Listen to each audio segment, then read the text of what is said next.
Durante a insurreição pernambucana, os engenhos de açúcar eram os pilares da economia da região, mas a pressão dos holandeses para cobrar dívidas e impostos, aliada à queda dos preços do açúcar, aumentou a insatisfação dos senhores de engenho, levando à revolta e à busca pela expulsão dos holandeses. A tecnologia dos engenhos era um ponto de investimento para os colonos, que dependiam da mão de obra africana escravizada e contava com o suporte administrativo de um sistema complexo. Características e estrutura dos engenhos. Produção de açúcar. Os engenhos eram complexos industriais que visavam a produção do açúcar.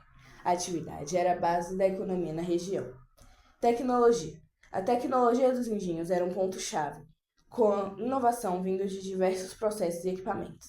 A produção era feita com auxílio da força de bois, cavalos ou moendas hidráulicas. Uma moenda era considerada mais robusta, mais rebuscada. Mão de obra. A produção de açúcar era realizada com o uso intensivo de mão de obra africana escravizada, que vivia nas senzalas e que também era parte das propriedades confiscadas. Infraestrutura. Cada engenho contava com uma grande cidade, símbolo da elite colonial, e uma capela. Desafios e tecnologias do engenho. Um dos grandes desafios da produção de açúcar era a habilidade de refino, que era especializada em um grande diferencial.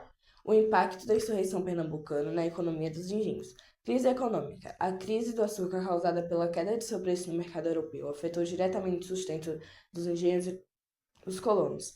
Dívidas e impostos. Os empréstimos contraídos pelos senhores de engenho foram intensificados com juros altos, causando um grande descontentamento e ameaça de confiscamento de terras e suas propriedades. Insatisfação e revolta. A opressão dos holandeses com as cobranças de impostos aliada a perdas financeiras resultou na necessidade de expulsar os holandeses e resultou na insurreição pernambucana. O engenho Mondiopé como exemplo. O engenho da época, o engenho Mondiopé, localizado em Iguaraçu, é um dos exemplos de complexos que existiam na época. Ele foi tombado e está sob proteção do estado de Pernambuco, símbolo da sociedade colonial. A sua arquitetura e estrutura, como a Casa Grande, a Capela e a antiga senzala, refletem a característica da sociedade colonial e a estrutura produtiva do engenho. Tecnologia hidráulica. A roda d'água e as engrenagens que moviam a moenda são elementos tecnológicos da época preservados no local. 15 de maio de 1645, 26 de janeiro de 1654, foi nesta época que acabou a Insurreição Pernambucana. Insurreição Pernambucana de 1817 foi rapidamente reprimida pelas forças da coroa portuguesa e fracassou por uma série de motivos, incluindo divisões internas, a forte reação de Dom João VI e o isolamento político do movimento. A revolta durou apenas 75 dias. De 6 de março a 20 de maio de 1817, como a insurreição terminou a invasão militar. Em resposta à revolta, Dom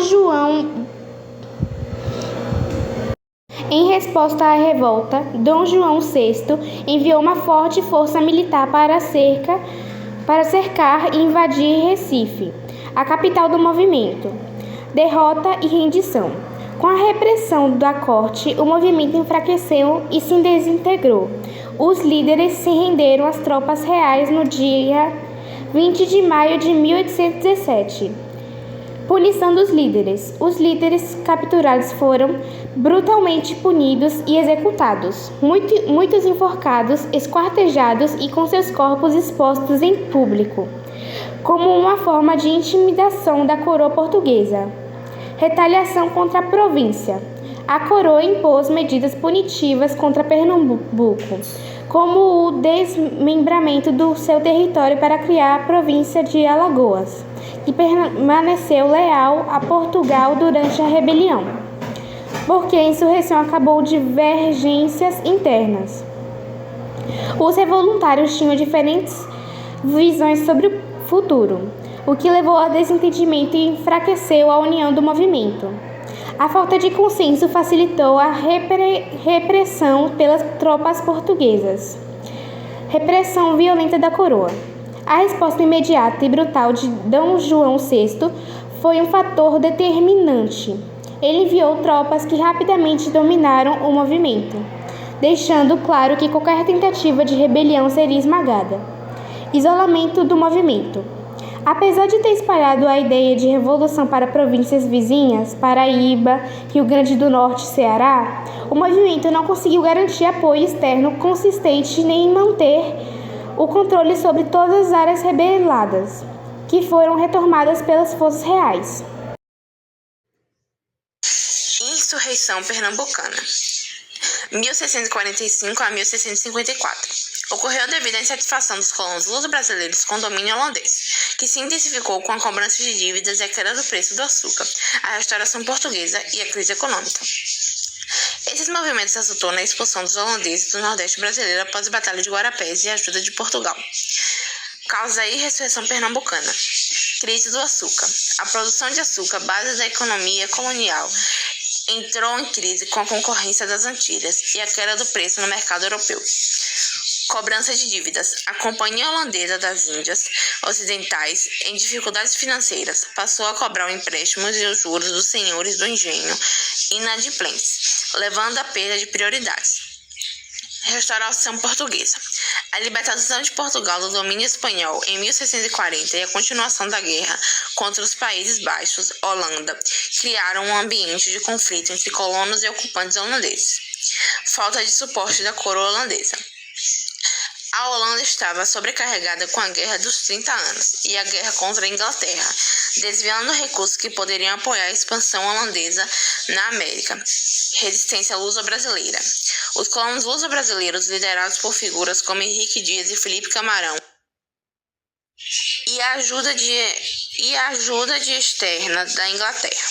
Consequências. Expulsão dos holandeses. A insurreição pernambucana culminou com as batalhas de Guarapés e a derrota definitiva dos holandeses, resultando na reconquista do território.